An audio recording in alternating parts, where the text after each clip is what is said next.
Hey guys, what's up? In this short tutorial I'm going to show you how you can add your Gmail account to your account on Outlook to synchronize both of them. So let's get started. So what you want to do first, guys, is head over to Outlook, log into your account, of course, to access your email inbox.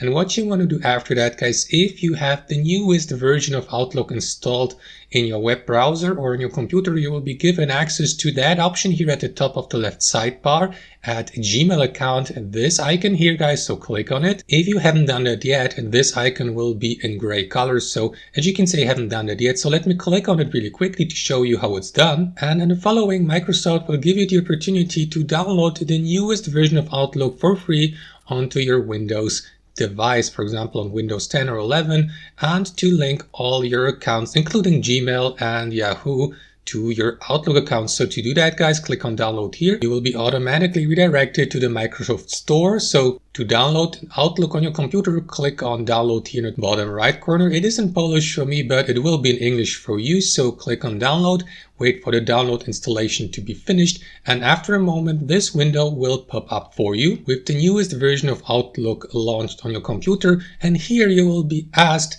to enter the email address of the email account you would like to link to your Outlook account. That can be, for example, another Outlook account or Gmail account, Yahoo, and so on and so forth. So simply enter your Gmail email address here, just like that. Click on continue below and wait for the exporting and the linking to be finished just like that. And that's basically it, guys. Thanks for watching and have a wonderful day.